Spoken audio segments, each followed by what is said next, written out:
Fala, aluno número 1, beleza? Professor Péricles aqui. A gente já aprendeu um pouquinho sobre as naturezas das forças e agora a gente vai tratar um pouquinho de forças conhecidas, forças que a gente lida com elas dia a dia no nosso cotidiano. Vamos lá?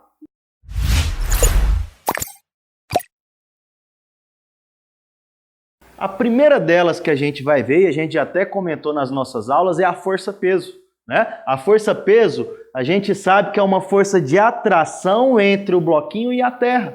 E a gente vai entender que a terra vai sempre tentar puxar esse bloquinho no sentido de atrair para o centro dela. A gente até viu essa expressão aqui, ó. Só que agora a gente vai resumir esse G, esse emão e esse D ao quadrado, que vai ser valores constantes, né? Em G, que é a aceleração gravitacional. Então a gente vai passar a chamar essa força peso e calcular ela por essa expressão. Peso igual a massa vezes gravidade, tá? E a gravidade, comumente aqui a gente vai usar um valor de 10 metros por segundo ao quadrado, tá? O mais exato, assim, em questão de aproximação, seria 9,8. Mas você vai ver que a maioria dos exercícios vai trazer 10 metros por segundo ao quadrado como um valor de aproximação para essa gravidade. E a gente está vendo o quê? Que meu bloquinho está descendo, tá? Claro que ele não desce constante. Se você for ver essas linhas, ó, está variando constantemente. Por que que ele não desce constante? Porque é um movimento acelerado. A gravidade está acelerando esse bloquinho. Então, se você caísse de um prédio, você não ia ver as janelas variando constantemente de uma janela para outra. Não. Quanto mais o tempo passasse, mais rápido você veria essas janelas, tá? É válido enfatizar isso. Então, nesse caso dessas listras, quanto mais o tempo passasse, mais essas listras passariam mais rapidamente, ok? Tudo bem? Então a tendência do meu corpo, na medida em que só a força-peso atua nele, é o quê? Cair para o resto da vida. O que é que a gente faz para o corpo não cair para o resto da vida? Por que que a gente não está em constante movimento em direção ao centro da Terra para o resto da vida? Por quê? Porque surge uma superfície. Para quê? Para parar esse corpinho. Por que que o corpinho para mesmo? Parar, né, uma situação de equilíbrio. Então, se ele parou, passou a existir uma força para gerar um equilíbrio nesse corpo, tá? Então, na medida em que surge uma superfície e ela consegue parar esse corpo, é porque essa superfície exerceu uma força para gerar o equilíbrio desse corpo. Então, vamos lá, ó. Se a força-peso está para baixo e ele parou, tem que ter uma força para onde? Para cima, para equilibrar. Então a minha força normal, que é a força exercida por um chão, a gente vai passar a chamar essa força de empurrão, de contato, seja pelo chão, ou seja por uma parede, ou seja até eu mesmo em você, tá? A gente vai passar a chamar essa força de força normal, ok? Então nesse meu caso aqui, ó, do bloquinho, surgiu um chão para parar esse bloquinho. Se a força peso está para baixo, para onde você acha que essa força normal vai estar apontando? Para cima, tá? Porque ela conseguiu parar o bloquinho, então ela conseguiu gerar uma situação de equilíbrio. E a gente já aprendeu que na situação de equilíbrio as forças opostas são iguais. A que está para cima é igual à que está para baixo. Mas é válido lembrar, por que que surgiu? Por que que o chão empurrou esse corpinho para cima? Simples, porque o corpinho, antes disso é uma maneira didática de falar, tá? Porque na verdade é simultâneo, porque antes mesmo do chão empurrar o corpinho para cima, o corpinho empurrou o chão para baixo, tá? Você concorda que o chão estava de boa? O chão estava lá de boa, ele só passou a exercer força no corpo quando? Quando o corpo entrou em contato com esse chão, tá? Então a mesma força normal que o chão exerceu no corpo para cima é porque esse corpinho exerceu no chão para baixo, tá? Então eu fiz questão de estudar o chão também, porque ele está sofrendo a ação de forças, tá? Geralmente a gente despreza o chão, não, mas ele está sofrendo também a ação de forças, tá? A mesma força que o chão empurrou o corpinho para cima, o corpinho empurrou o chão para baixo. E a gente entendeu na aula anterior que essa normal com essa normal formam par ação e reação, porque passou nos nossos 6 critérios da aula anterior. Beleza? Por que que essa normal existe? Só porque a outra existe. Uma existe devido à ação de outra. Elas passaram a existir devido a um contato entre corpos. E esse contato, quando o contato é frontal, a gente vai passar a chamar esse contato de força normal. tá? Então, o que é força normal? É uma força de contato que age frontalmente a esse contato, ok? O chão estava indo nessa direção e a normal foi atuada em qual direção? Nessa mesma direção, ok? O corpinho, né, estava indo nessa direção em relação ao chão e a normal foi atuada em qual direção? Nessa. Ou seja, é uma força frontal. Por que eu estou falando isso? Porque daqui a pouco a gente vai estudar, daqui a pouco assim, nas próximas aulas, a gente vai estudar uma força de contato que não é frontal, é tangencial. Calma aí, que nas próximas aulas a gente vai saber que força é essa, ok? E aqui eu coloquei a terra por quê? Para você lembrar que a força-peso não tem nada a ver com o contato entre o corpinho e o chão. A força-peso, independente do chão, a gente já viu, o corpinho já estava caindo. A força-peso, independente se esse chão existisse ou não, ela já existia. Porque é uma força o quê? De atração entre o meu corpinho e a terra. Foi? Força-peso, qual natureza para a gente lembrar? Gravitacional. Força de contato entre corpos, qual natureza? Eletromagnética. Belezinha? E aqui eu coloquei o conceito que eu já falei para você anotar, que eu sei que você gosta de escrever. Força normal, uma força que passa a existir devido ao contato. Que tipo de contato? Frontal entre dois corpos, ok? Dois ou mais, claro. Beleza? Foi? Eu coloquei uma questãozinha para fundamentar. Eu tenho 3 livros idênticos de peso 8 newtons cada. Encontram-se em repouso sobre uma superfície horizontal. Aqui ele colocou 3 livros empilhados. Qual é a força, qual é o módulo da força que o livro 2 exerce no livro 1? Ok? A gente sabe que todo sistema de corpos a gente tem que estudar cada corpo separadamente. É por isso que eu já coloquei cada corpo separadamente aqui no nosso quadro. Belezinha? Vamos lá? Aqui, ó. O corpo 1. Dá para pegar os dois aqui?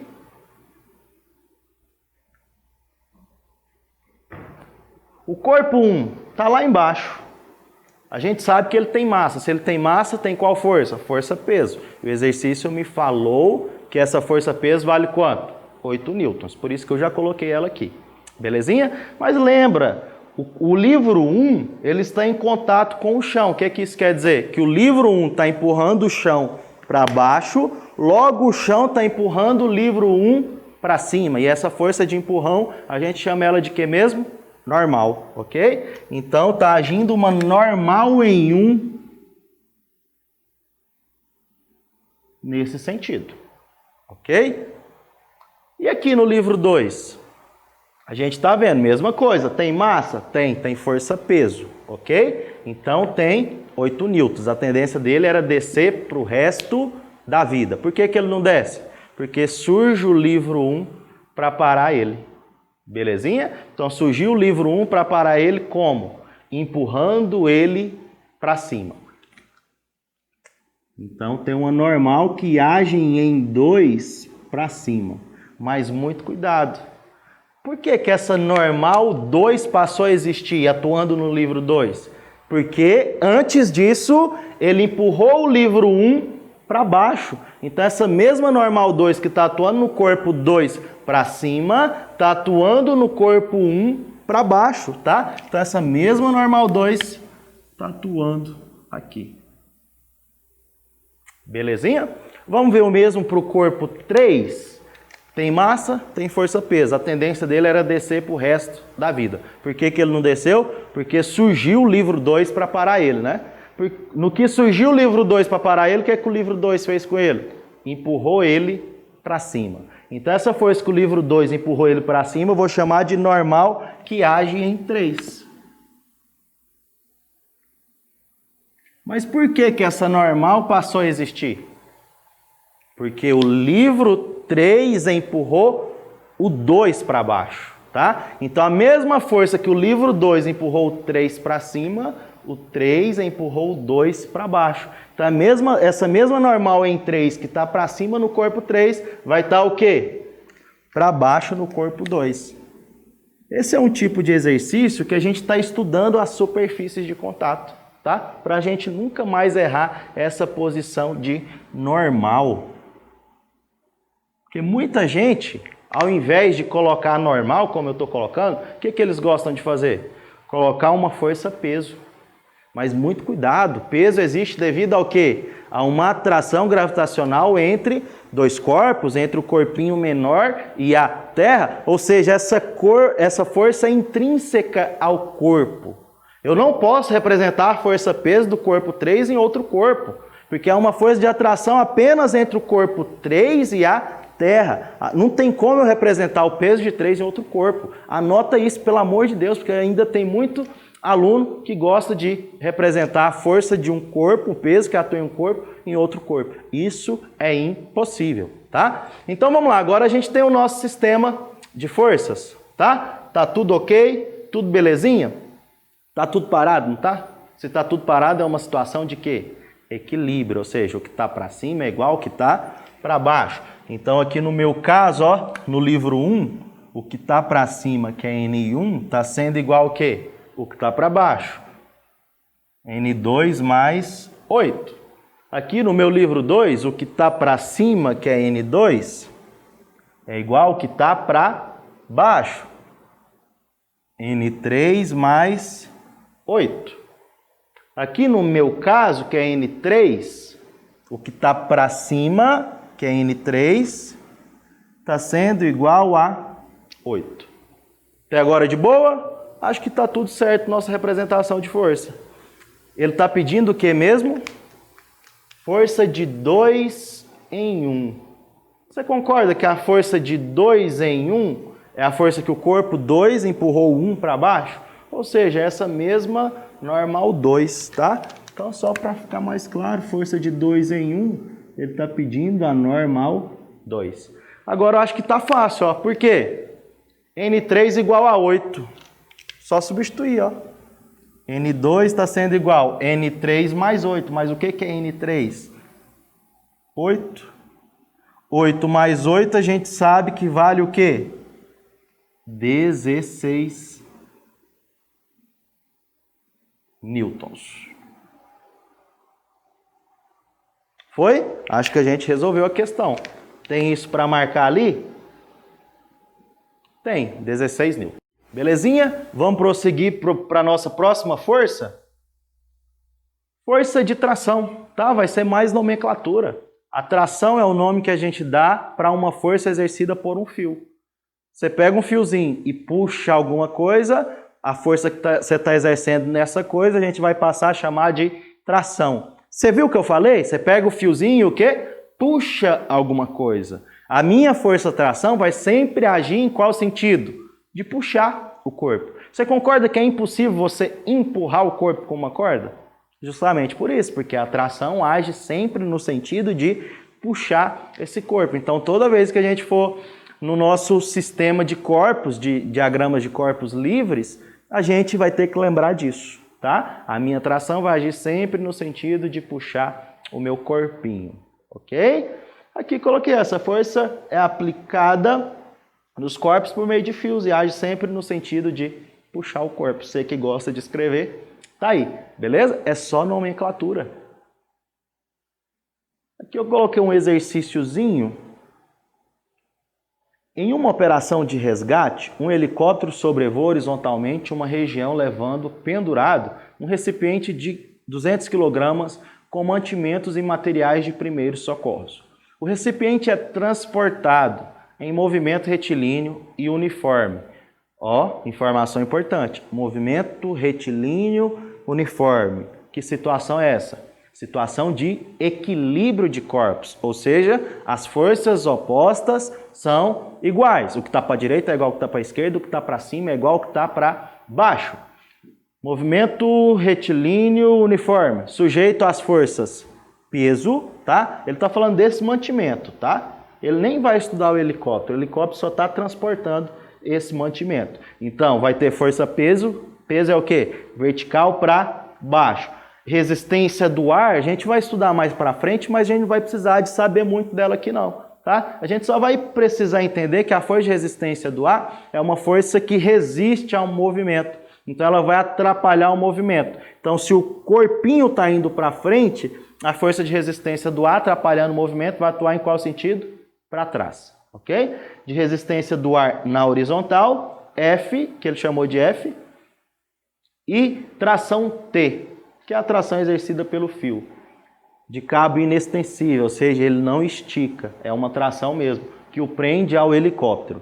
Sabendo que o ângulo entre o cabo e a vertical vale θ, que seno de θ é igual a 0,6 e cosseno de θ é igual a 0,8 e gravidade igual a 10, a intensidade da força de resistência do ar. Vamos lá para o nosso quadro, já deixei pronto aqui para agilizar nosso cálculo. Aqui, ó, mesma coisa, um fiozinho. Lembra que o helicóptero não me interessa, ele só está puxando a coisa? O que a gente vai estudar mesmo aqui, o corpo que a gente vai estudar é o mantimento, tá? Então ele está sendo puxado por um fio, por uma tração, e ela estava inclinada desse jeito. A gente já aprendeu, força inclinada não nos assusta. Toda vez que ela aparecer, o que a gente faz com ela? Decompõe, né? Em quais eixos? Nos eixos que a gente costuma trabalhar. Um na horizontal, que a gente chama de eixo X, e um na vertical, que a gente chama de eixo Y. Beleza? Então aqui, ó, tá a minha tração inclinada nesse sentido. Você concorda que é o mesmo que ela está puxando o meu corpinho para frente e o mesmo que está puxando o meu corpinho para cima?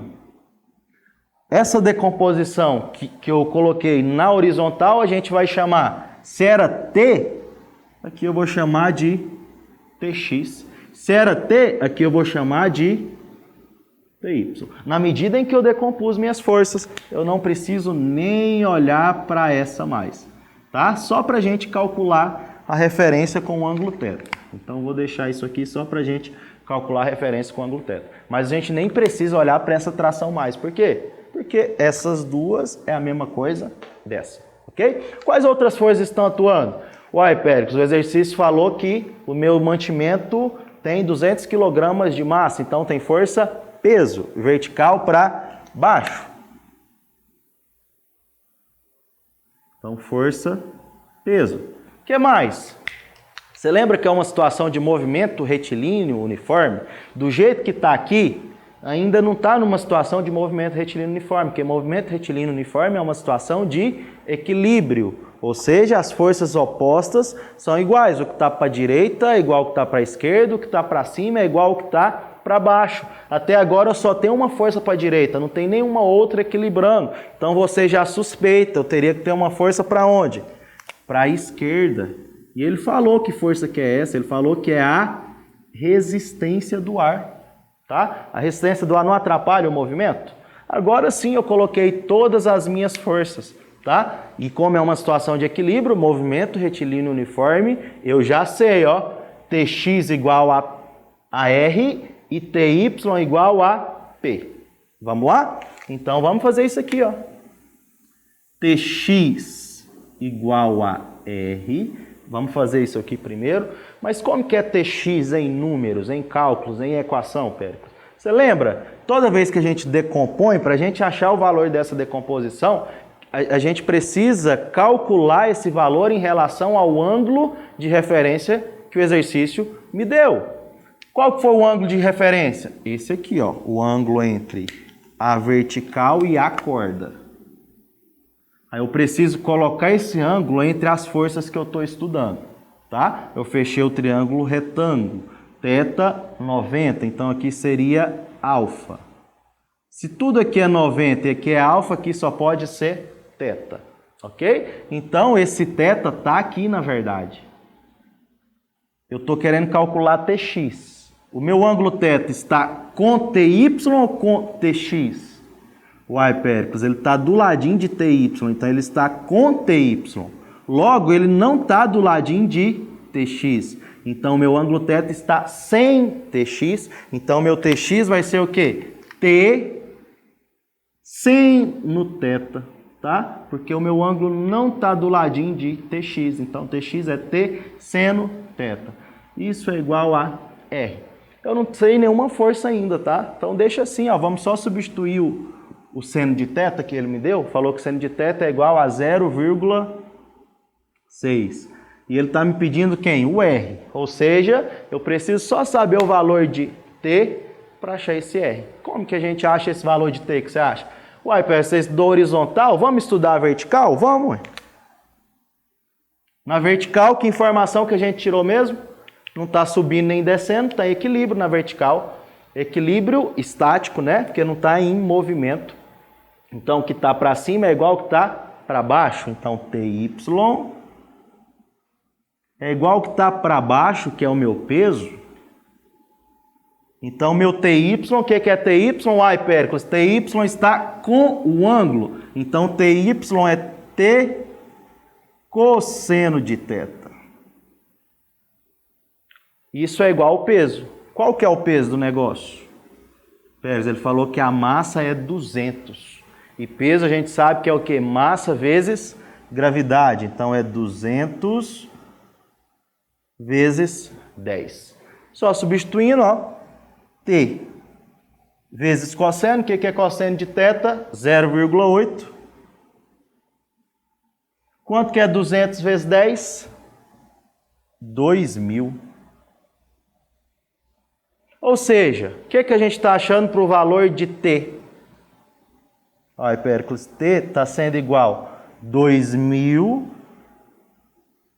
dividido por 0,8. Não vou fazer esse cálculo não, vou substituir desse jeito, bem aqui. Beleza?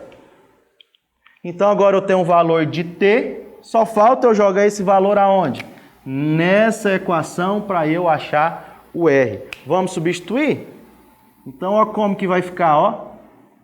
T vale o quê? 2.000 dividido por 0,8. Só estou substituindo, tá? No lugar de T, coloquei esse valor. Vezes o 0,6 que já estava aqui. Isso é igual a quê? Ao R que eu estou querendo achar. Qual a melhor forma de resolver esse cálculo? Vamos simplificando? Ó, esse 2 eu posso simplificar com quem? Com 2 do 0,8, 2.000 dividido por 2, sobra 1.000.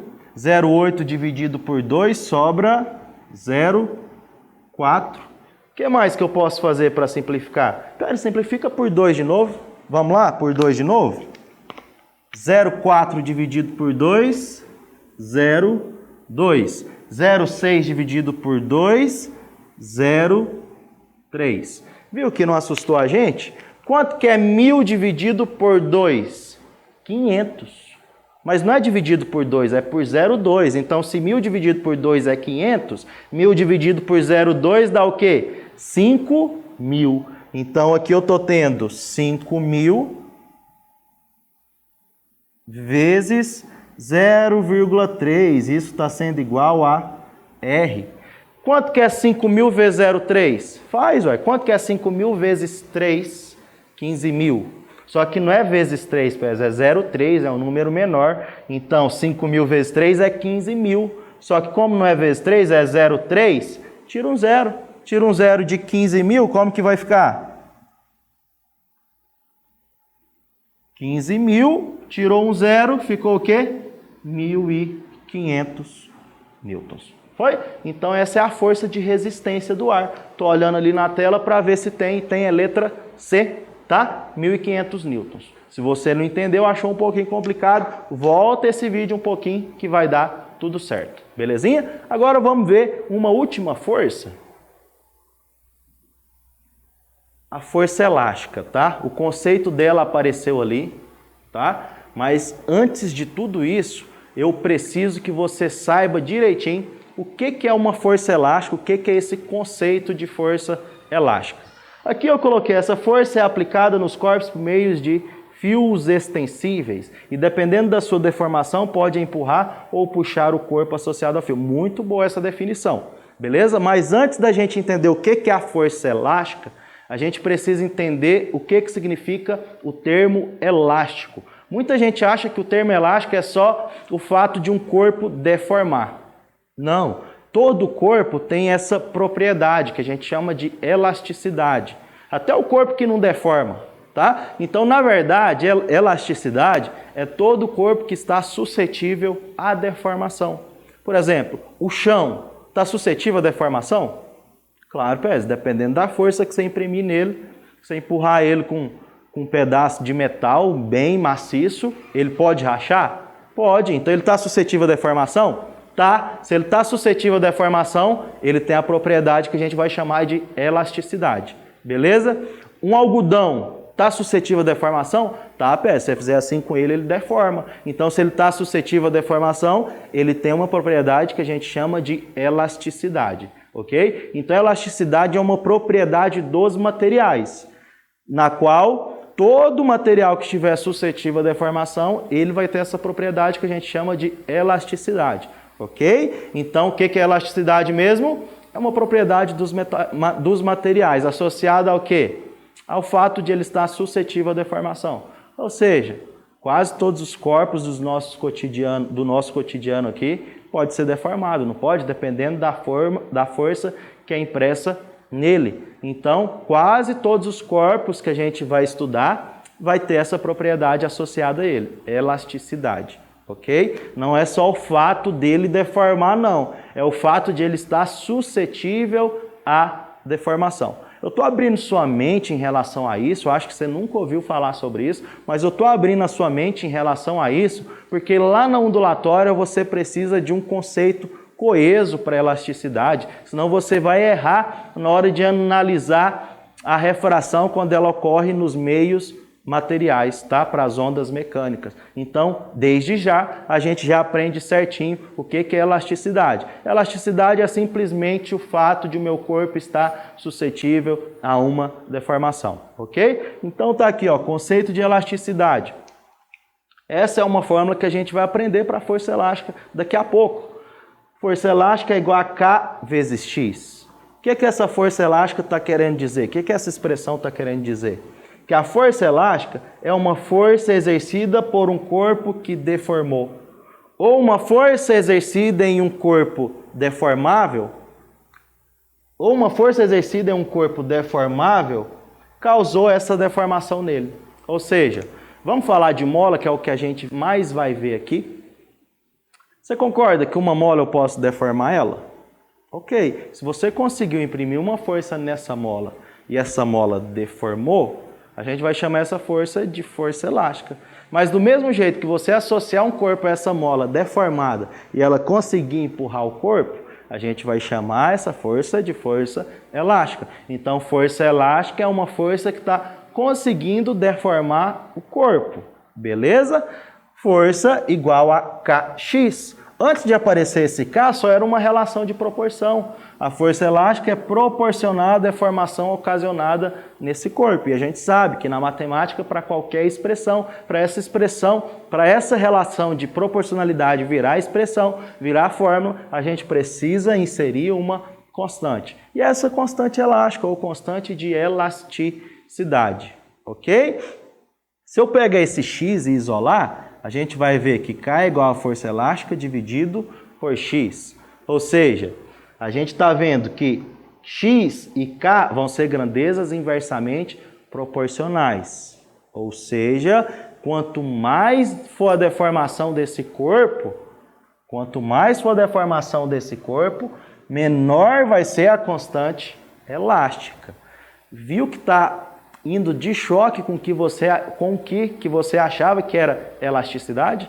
Quanto maior for o X, menor vai ser minha constante elástica. Ou seja, quanto mais deformável for o corpo, menor vai ser a constante elástica. E quanto menos deformável for o corpo, ou seja, um corpo que deforma pouco, maior vai ser a constante elástica dele, maior vai ser a elasticidade dele. O que eu estou querendo te dizer é que a elasticidade de um corpo, o corpo mais elástico é aquele corpo que deforma menos, tá? E o corpo menos elástico, um corpo menos elástico é o corpo que deforma mais. Eu sei que eu buguei somente, mas é esse conceito o correto, tá? É porque a gente às vezes não preocupa em falar desse conceito para você, mas é um conceito de extrema importância, tá? É um conceito que você precisa saber quando a gente for estudar o quê? Refração em meios materiais, tá? Refração para uma onda mecânica, melhor dizendo, ok? Então, o que eu te mostrei aqui, ó, que quanto menor for a deformação, ou seja, um corpo que deforma menos, que varia menos, os átomos que compõem ele vai ter uma maior elasticidade. E um corpo que tem elasticidade pequena, vai deformar mais, ok? Esse é um conceito muito importante. Se eu fosse Hooke, que foi Hooke que introduziu esse estudo para a gente, eu nem chamaria essa força de força elástica, para não atrapalhar o seu entendimento. Mas quem sou eu para dizer o que Hooke deveria fazer? Tá? Eu chamaria essa força, sabe de quê? De força de resiliência. O que é resiliência? Você sabe muito bem, você já colocou lá no seu Instagram resiliência. O que quer dizer resiliência? Uai, é a capacidade do corpo se deformar e voltar a seu estado inicial. É isso que a mola faz, não é?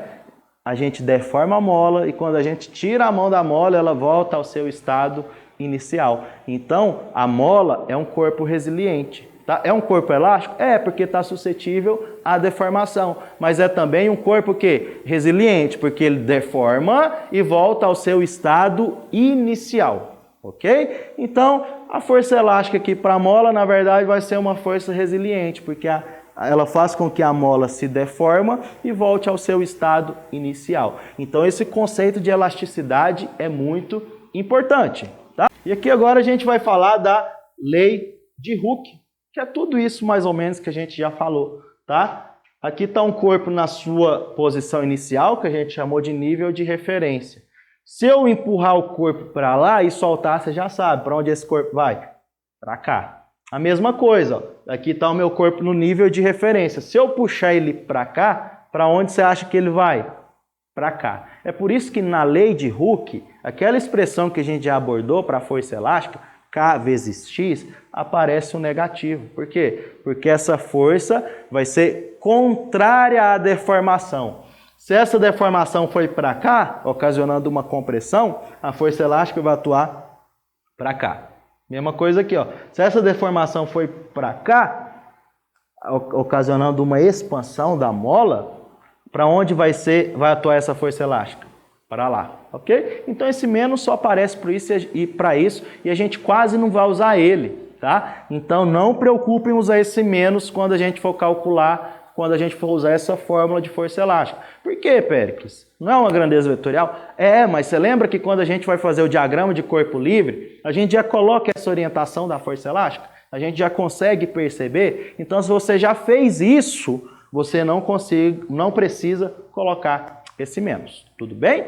E por fim, associação de molas. Isso é algo que a gente vê lá em movimento harmônico, tá? Mas como movimento harmônico quase não cai em Enem, e a gente não está aqui na maioria dos nossos programas por Enem, no nosso top 10 mesmo não tem MHS, tá? Mas isso aqui pode cair. Então é por isso que eu dou essa associação de molas aqui dentro de força elástica. Ok? Tranquilo? Mas não carece a gente querer deformar isso não, demonstrar isso não, tá? A gente só faz uma associação lógica. Qual associação lógica é? Aqui eu tenho duas situações de associação de molas. Coloquei uma do lado da outra e uma embaixo da outra. Te pergunto, quando eu coloco uma do lado da outra, você acha que fica mais difícil ou mais fácil de você deformar ela? Vai, apesar da força que você fez aí, ficou mais difícil.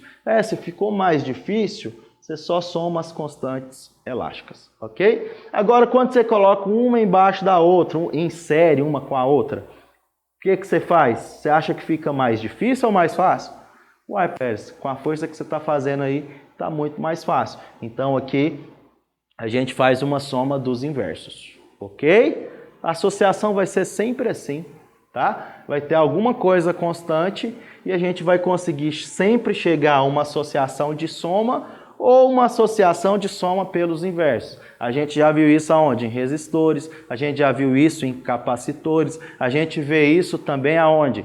Em fluxo de Fourier, tá? Quando a gente tem várias paredes associadas, ou você vai somar normalzinho, ou você vai fazer a soma dos inversos, ok? Se o trem ficou mais difícil, a constante elástica aumentou, ficou mais difícil, somou. Se o trem ficou mais facilzinho de deformar aqui, a constante elástica diminuiu, o que você vai fazer? Soma dos inversos. E a gente sabe, aqui é o mesmo que fazer um produto pela soma também. Belezinha? E para finalizar, Um último exercício, ó. O sistema da figura é formado por um bloco de 80 kg e 2 molas de massas desprezíveis associadas em paralelo, de mesma constante elástica. A força horizontal F mantém o corpo em equilíbrio estático. De novo, situação de equilíbrio. O que está para cima é igual ao que está para baixo, o que está para a direita é igual ao que está para a esquerda. A força horizontal F mantém o corpo em equilíbrio estático. A deformação elástica do sistema de molas é 20 centímetros, ou seja, varia aqui 20 centímetros.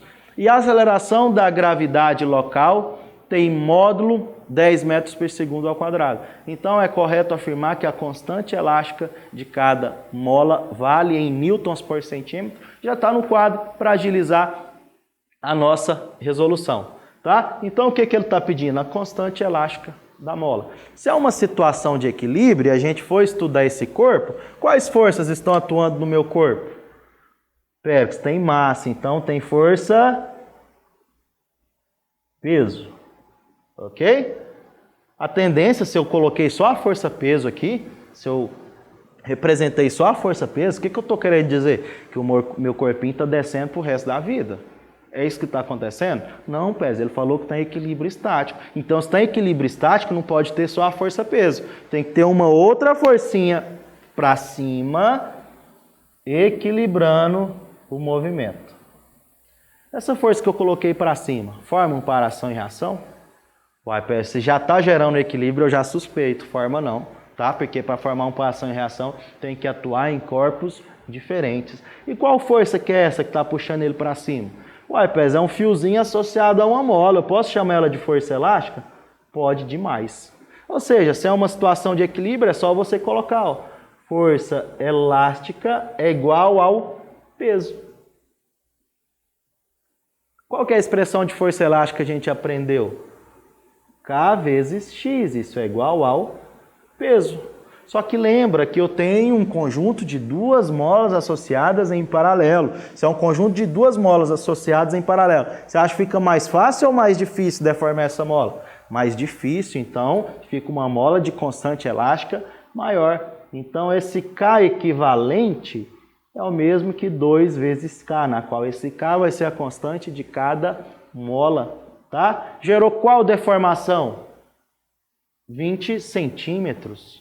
20 centímetros. Uai, você não precisaria colocar em metros? Sabe por que eu não vou colocar? Porque ele já me pediu a constante em newtons por centímetro. Então eu vou colocar a deformação em centímetro. Eu sou esperto, eu já enxerguei isso, não vou dar voltinha nos meus cálculos, tá? E lembra, esse é um macetinho, é uma chave. As unidades de medidas da constante vai determinar as unidades das medidas das grandezas envolvidas nas expressões. Então, se você é um caboquinho esperto e vai fazer um cálculo que envolve fórmula que tem constante, você já mira na constante e olha as unidades de medidas daquela constante. Ok? Aqui a gente viu, ó, ele quer em newtons por centímetro. Então, a minha deformação tem que estar em centímetro e a minha força em metro. Isso está sendo igual ao peso. Peso é o quê? Uai, Péricles, massa vezes gravidade. Vamos fazer direto? Se é 80, a gravidade é 10, 80 vezes 10 dá 800. O que eu posso simplificar?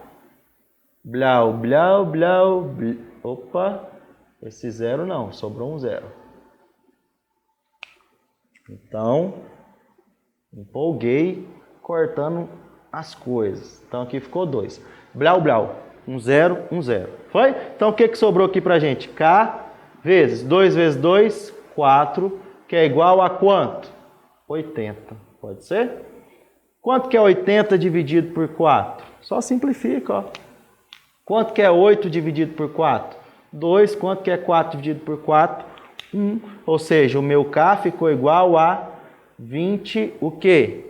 Newtons por centímetro. Tem isso para marcar ali, letra B, tá? Então é isso, a gente conheceu mais algumas forças hoje. Com essas forças que a gente conheceu hoje, na próxima aula a gente já consegue estudar o caso do elevador e o caso de polias móveis, tá? Não some não, fica comigo. Valeu, abraço, tchau, tchau.